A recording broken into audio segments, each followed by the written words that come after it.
Hi, and welcome to the Cornelius Seed Podcast. Thank you for checking out our podcast.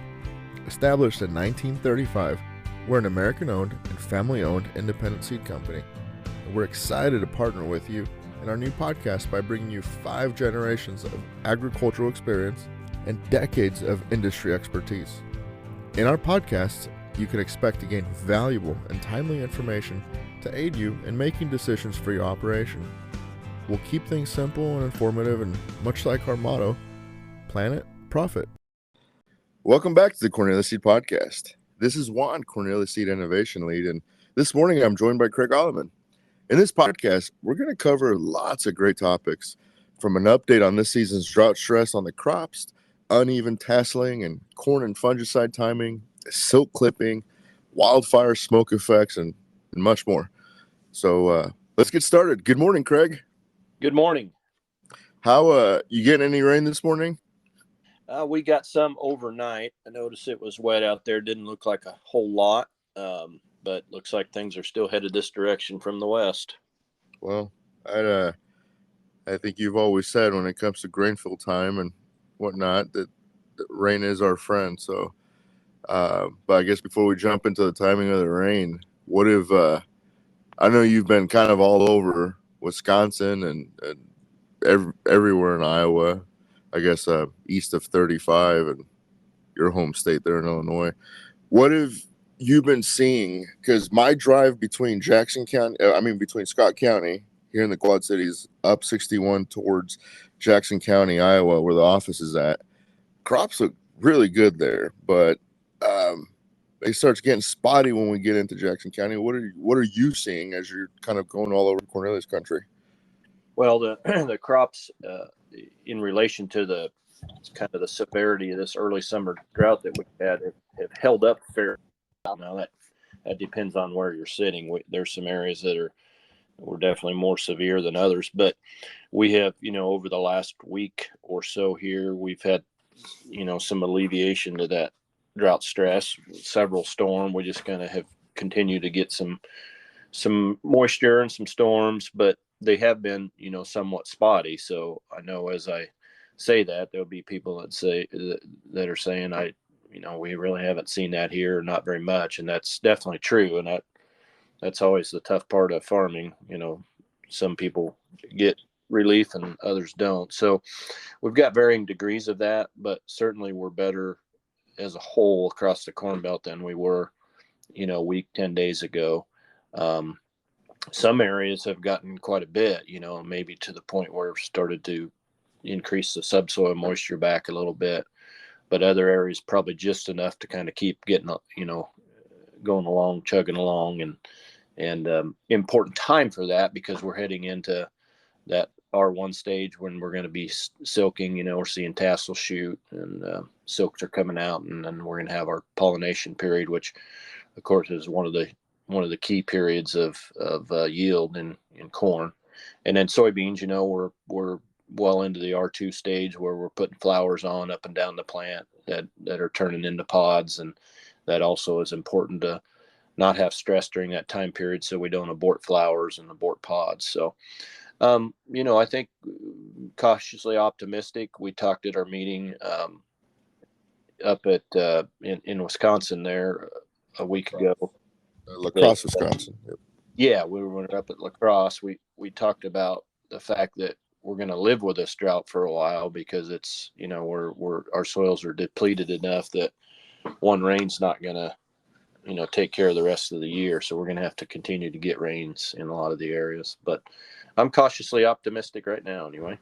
Well, and I take it with a grain of salt when the USDA puts out their update, because that crop progress and condition report, it's a volunteer program too, so everybody reports a little different from the area, but it seemed on the last one I saw, they saw that corn silking reached 22%, which was 6 days ahead of last year and 2 days ahead of the 5-year average. So we're ahead on silking, and then so the corn conditions held steady at 61%, which of what they called good to excellent. So soybeans, nearly half of the crop was blooming, and I know you were blooming way ahead of the summer solstice. So my brother-in-law down in southern Illinois, they were too. So it'll be an interesting year. I don't think I've ever heard so much flowering so early on. So it'll be kind of neat to see how that story continues to unfold with the uptake in bushels. Yeah, for sure. And then, we're heading into grain fill now. So that's the biggest really time that we put weight in those kernels and weight in those seeds and add yield to the plant. So we got a ways to go but we have a good base on some of these early planted crops, especially to build on. So kind of segueing into that and a little bit of what my brother-in-law talked about. They came up for a visit this Sunday, and they're south of Springfield, Illinois. Like I said, I'm in the Quad Cities, and so he mentioned kind of exactly what Cliff was talking about, our regional sales manager. He said that some spots would look good, and then some spots were tasseling, and it was really uneven, which is obviously attributed to your emergence and how everything came out of the ground. How are folks? What's the best way to gauge your fungicide application? I mean, I know we had a plan. Yeah, that's a good point in general, and it's kind of a reflection of this early season drought that we've had. We talk about how everything has been magnified by this early season drought. So it really uncovers problems that we have out in the field. The warts come to the surface and show up.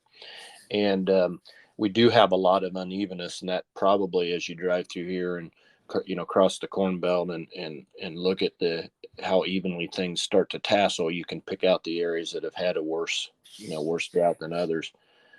We would like to tassel, the whole field within a or so or two of when we start, but there's streaks I'm seeing in the fields and just intermittent tasseling. So it's going to be, that from the beginning to the full tassel is probably going to take over a week. It looks like with this year's crop, and there's just a lot of microclimates out there, because of the severity of the drought we had in the top few inches. We talked again at our meeting last week about the winds we had in the spring and just how dry it was when we planted. That top couple of inches, we were chasing moisture subsoil, and we clearly did to get to the point we're at now with the crop we have. But that surface was really dry, and roots won't dry in hot, dry soil. So we had trouble, even when we got to the nodal root time frame of getting some of those roots established out to that nice wide surface that we'd like to have. And we saw, as a result, we've seen nutrient deficiencies.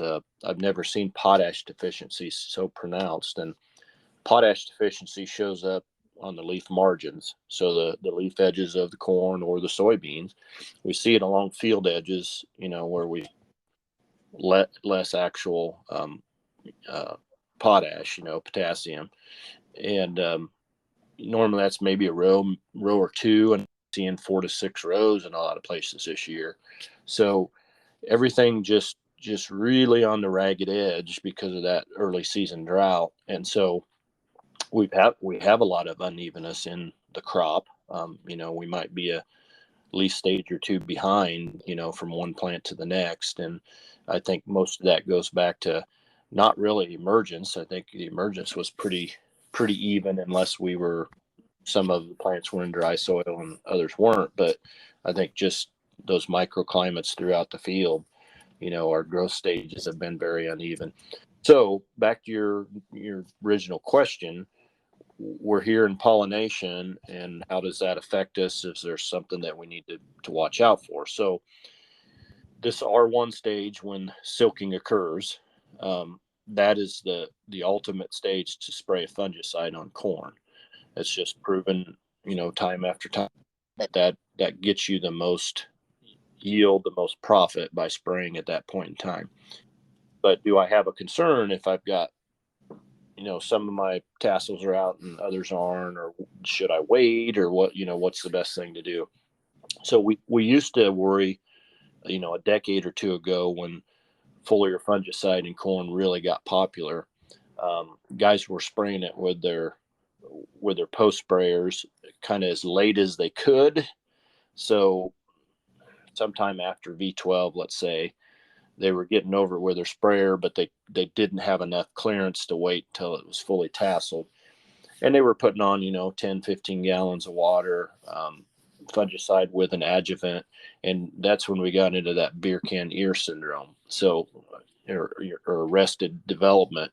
We were making those ears. That's when the plant was determining the length of those rows, we were injuring it, and we were making those ears short. So we always remember that. It's a concern when we have plants that aren't tasseled, should we be spraying? But, that those plants are far enough along. I think if you get 50% of that field tasseled, you're fine to go ahead and pull that trigger and get that fungicide applied.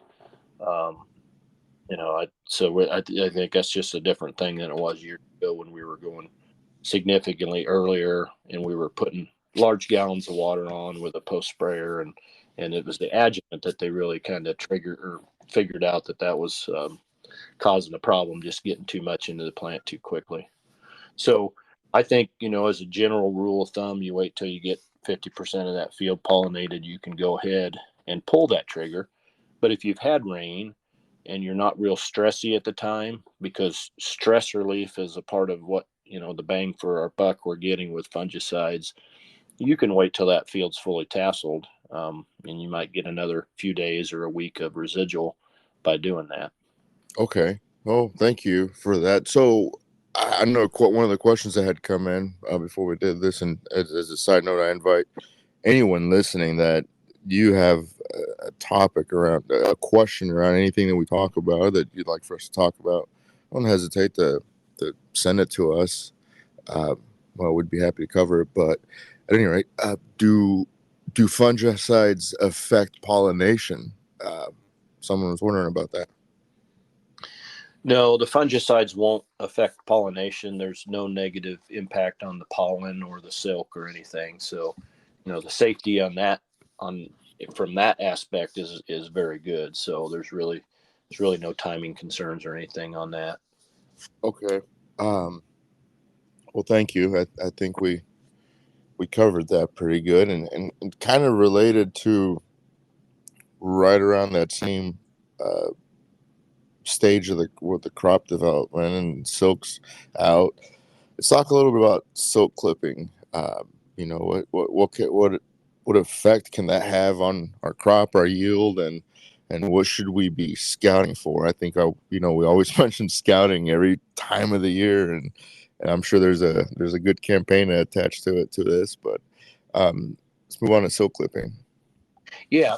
So the main two culprits that we're looking for silk clipping are rootworm beetles.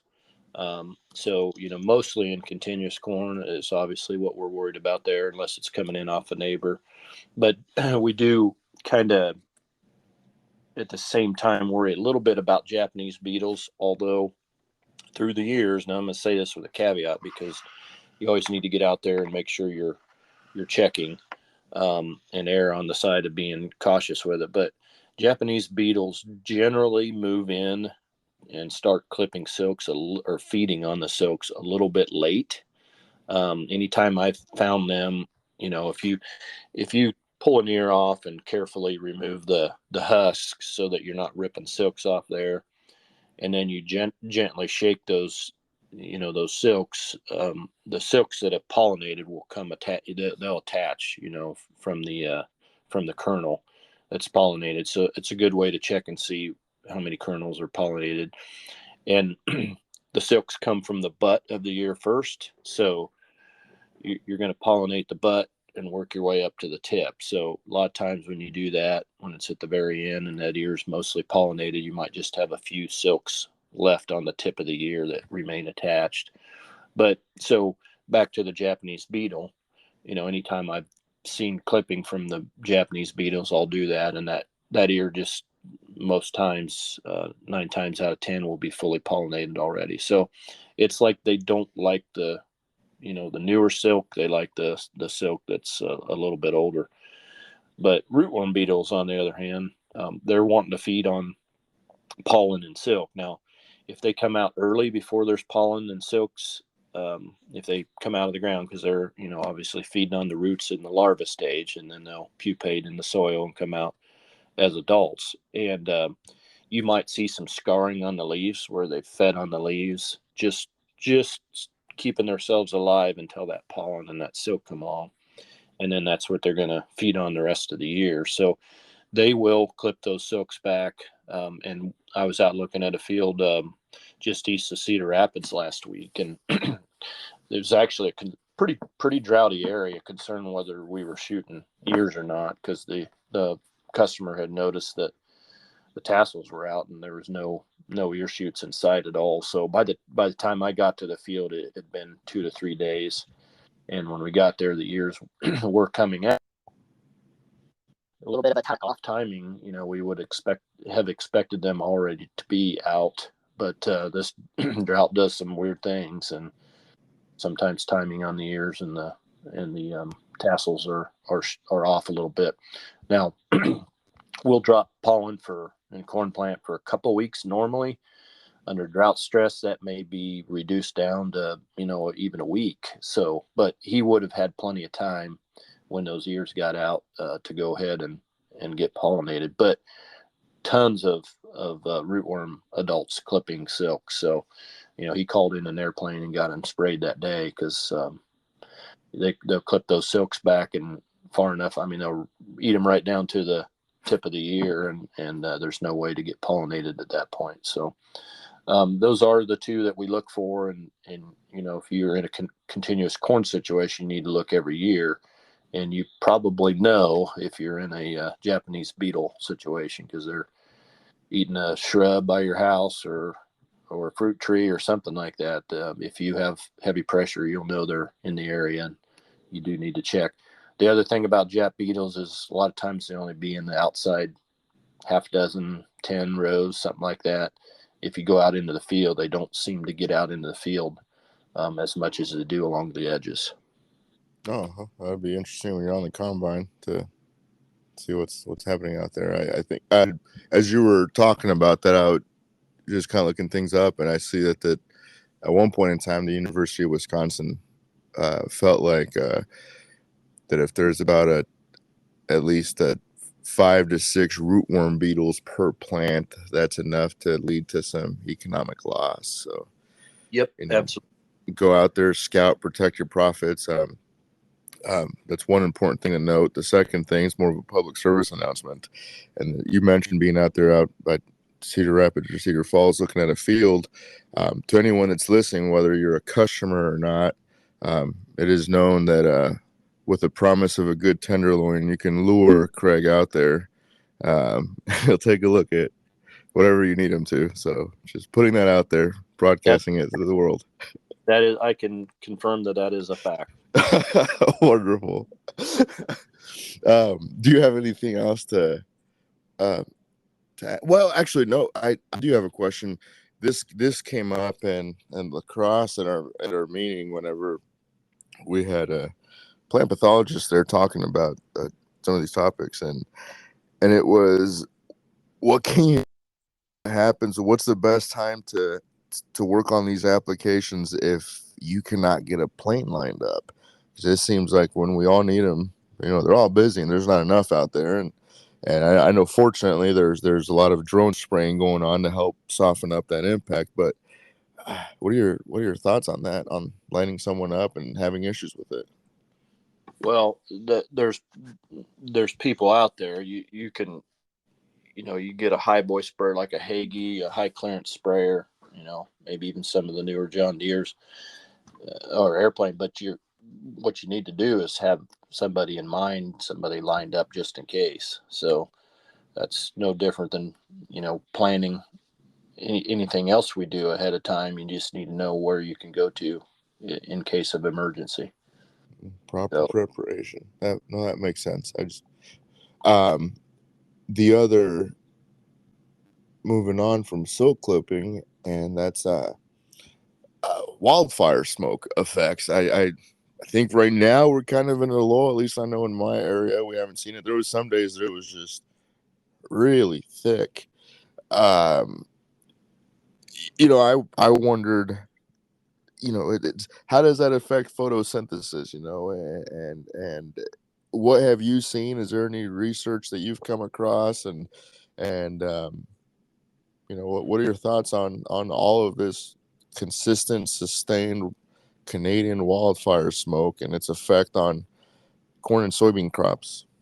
yeah, well, there's a couple of schools of thoughts on it, and not the first time we've had wildfire smoke to deal with. So there's some history that we can probably point to, but I get Sean Conley from University of Wisconsin. His Cool Bean blog comes on across email, and he had an article on this sometime within the last week. I was just reading, and what he was talking about is we're going to have obviously a reduction in the amount of just straight sunlight, just straight raw direct solar radiation.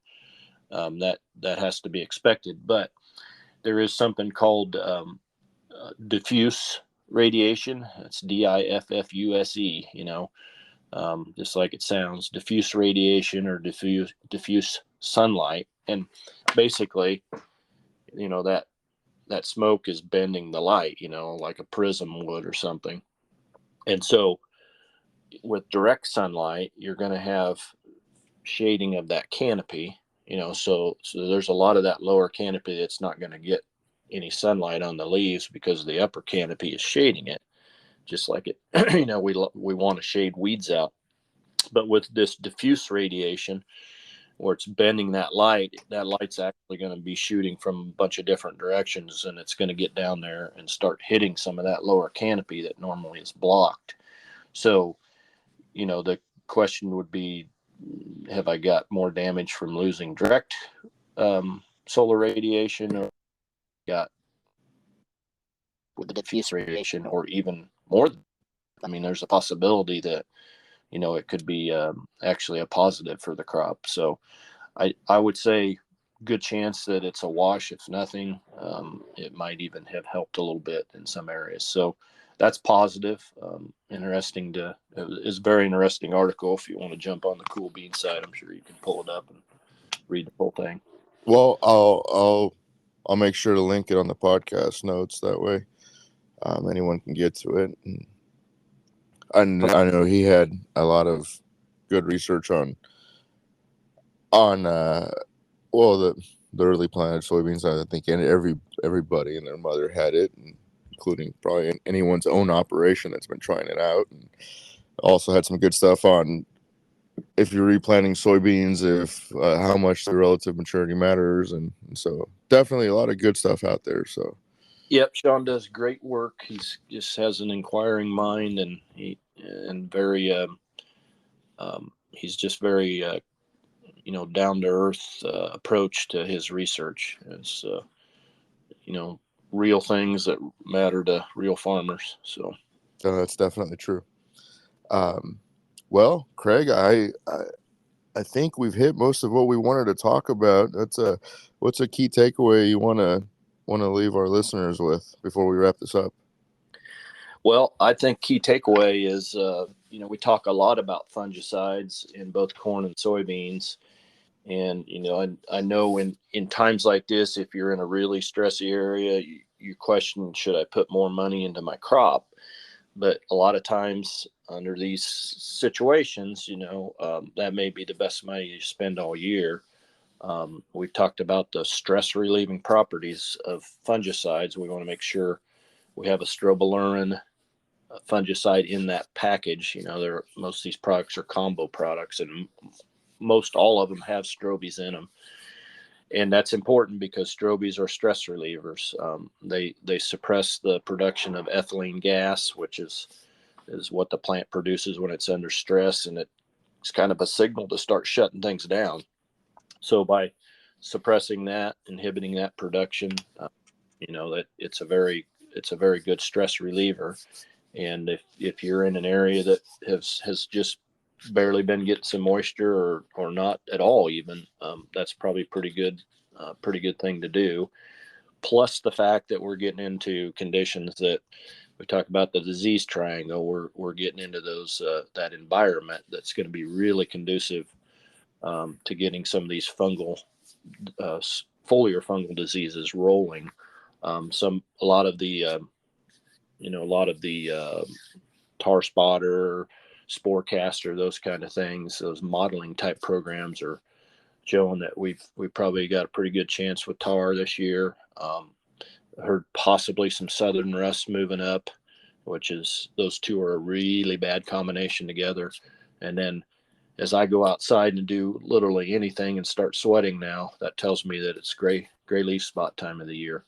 So I think foliar fungicides are going to be a great investment again this year. Craig, that I sweat when it's winter. That concerns me. Sounds like it's gray leaf spot every time of the year. Very well. No, but on a serious note, thank you for bringing up those two apps there. I know I talk about the plant pathologist that was at our meeting, and he's involved in helping get those created. And so I will link those also on the episode notes. I realized we didn't talk a lot about tar spot, but I mean that's been beat this last week or two, especially since it started to pop up. And you mentioned the disease triangle. It's obviously one huge element of that is the environment. And I saw a map recently where in that central part of Iowa where it was first getting reported, you can almost overlay that perfectly with like some recent storms that were there, right? So you were getting that humidity and that moisture that was conducing to those diseases, foliar diseases popping up. So keep an eye. There's a couple other modeling programs or two, or companies that are working with it. They were predicting tar.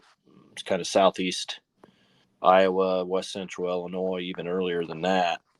And I'm a little bit skeptical at their modeling, just because not skeptical in the sense that they can't do it, but you want to see it proven. So we'll watch that and kind of see how their system's working. If it turns out to be true that we start seeing some tar actually on the crop, and any major amounts, we'll know that they've probably got things figured out pretty good.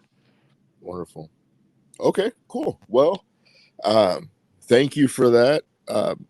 Those of you listening, thank you for joining and spending your time with us. Subscribe to the podcast. That way you can get notifications when we do post one. I know we're a little spotty at times, but we want to make sure we get on here when there's timely things to talk about. So thank you for taking your time, and check us out on social media. You'll find us on Twitter, and Facebook, and Instagram, and all those other places. So have a great rest of your week.